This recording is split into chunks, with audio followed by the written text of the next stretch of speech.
Halo, perkenalkan nama saya Iketut Wahyu Nugraha, nomor absen 10.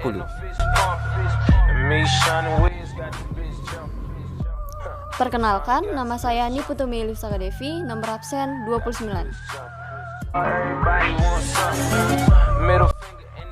Halo semuanya, perkenalkan nama saya Niputu Nadine Chandra Yoga, nomor absen 30. Sejarah Perhimpunan Indonesia. Organisasi PI atau Perhimpunan Indonesia ini pada mulanya berdiri atas nama Indische Vereniging yang didirikan tahun 1908 di Belanda. Pendirinya adalah para pelajar Hindia Belanda yang sedang belajar di negeri Belanda.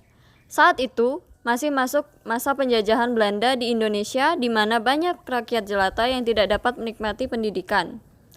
Dari sini kita dapat mengetahui bahwa PI didirikan oleh para cendekiawan yang merupakan orang-orang pilihan di masanya. Seperti yang sudah saya bahas tadi, Indische Vereniging merupakan organisasi perhimpunan mahasiswa Indonesia di Belanda.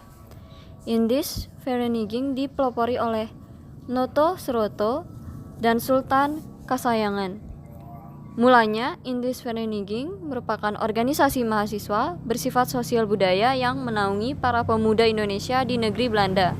Meski berawal dari sebuah perkumpulan sederhana, namun pendirian Indische Vereniging ini memiliki arti penting, yaitu yang pertama yaitu Indische Vereniging membuka pintu keanggotaan bagi seluruh mahasiswa Indonesia di Belanda. Dan yang kedua, Indische Vereniging bukanlah perkumpulan biasa, karena dalam pasal kedua Anggaran Dasar Indische Vereniging jelas disebutkan memajukan kepentingan-kepentingan bersama dari Indiërs di negara Belanda dan mengadakan hubungan dengan Hindia Belanda. Mulanya para pelajar yang merantau ini mendirikan Indische Vereniging hanya sebagai wadah perkumpulan untuk bertukar pendapat sesama pemuda rantauan. Lama-kelamaan, mereka mengundang tokoh Belanda pemerhati Indonesia seperti De Eersnock Hoorns, Mr. Abendenon, dan Mr. Van Deventer untuk ikut berbagi pendapat. Pembicaraan ini sering mengulas kehidupan para warga Indonesia, baik yang asli pribumi maupun keturunan campuran Belanda yang sedang menjalani hidup di negeri kincir tersebut. Di tahun 1922, organisasi Indische Vereniging berubah menjadi Perhimpunan Indonesia dan mengangkat R. Iwo Kusumo Sumanti asal Jawa Barat sebagai ketuanya. Sementara Mohatta bertindak sebagai bendahara.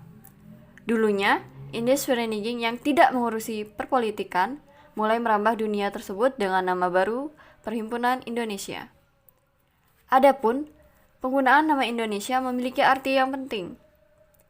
Pertama, untuk menunjukkan identitas bangsa, bahwa di suatu tempat di atas muka bumi ini ada sebuah bangsa bernama Indonesia. Yang kedua, bangsa Indonesia memiliki kepribadian sendiri, tidak dapat disamakan dengan kepribadian bangsa Belanda. Dan yang ketiga, kata Indonesia menunjukkan tujuan ke arah pembentukan negara nasional yang lebih tegas. Tujuan Perhimpunan Indonesia.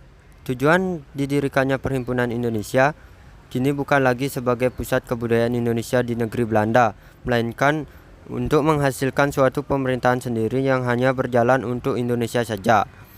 Mereka bergerak berdasarkan 3 asas berikut. Yang pertama, Indonesia menentukan nasib tanpa campur tangan pihak lain. Yang kedua, Indonesia akan bersatu untuk mencapai kemerdekaan dari penjajah Belanda. Yang ketiga, Indonesia akan belajar secara mandiri untuk dapat mencapai persatuan yang digunakan sebagai alat melawan kolonialisme Belanda.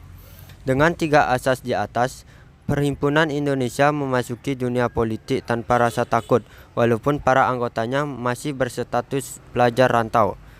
Muhammad Hatta menjadi tokoh yang sangat berpengaruh dalam perjalanan karir Perhimpunan Indonesia. Pemikiran-pemikiran Muhammad Hatta sedikit radikal dan keras. Namun karena itu ia berhasil merangsang semangat kemerdekaan dan rasa cinta tanah air di hati teman-temannya separantauannya. Kesuksesan Bu Hatta ini diwujudkan dalam sikap politik Perhimpunan Indonesia sebagai berikut. Yang pertama, organisasi Perhimpunan Indonesia wajib membuktikan kesalahan Belanda yang meremehkan perjuangan rakyat Indonesia meraih kemerdekaan. Mereka akan membuktikan kebenaran dan kesungguhan orang-orang Indonesia dalam mencapai kemerdekaan. Yang kedua, ideologi yang dipakai bebas dan tidak terbatas agama ataupun paham yang sedang mendunia seperti komunis. Yang ketiga, mencapai suatu kesadaran pada setiap mahasiswa Indonesia yang sedang merantau bahwa mereka harus bersatu untuk mencapai kemerdekaan. Untuk itu, mereka juga harus siap memimpin perlawanan yang suatu hari akan berurusan dengan Belanda. Bubarnya Perhimpunan Indonesia. Tidak seluruh mahasiswa yang dikirim ke Belanda selalu berhasil dipengaruhi oleh Perhimpunan Indonesia. Sebagai manusia, mereka juga ingin mendapatkan karir pribadi yang gemilang.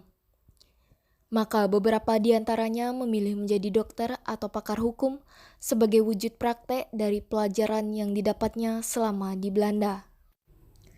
Karena kenyataan tersebut, Perhimpunan Indonesia tidak dapat berbuat banyak. Tidak mungkin juga Perhimpunan Indonesia memaksa para mahasiswa berhenti dari karirnya setelah berlelah-lelah memperoleh pendidikan yang layak di negeri Belanda. Selanjutnya, seorang mahasiswa rantau memberi saran kepada Muhammad Hatta. Sujadi menyarankan Muhammad Hatta agar meneruskan cita-citanya di Perhimpunan Indonesia melalui organisasi-organisasi pergerakan lain yang sudah lebih dulu mendapatkan massa di tanah air. Mereka dapat mengakomodir tujuan Perhimpunan Indonesia tanpa harus menghapus tujuan mereka sendiri. Setelah memikirkan usulan Sujadi, Muhammad Hatta lebih memilih mendirikan partai baru yang dapat dimotorinya sendiri. Ia pun mendirikan Indonesisch Volk Party, yang artinya Partai Rakyat Nasional Indonesia.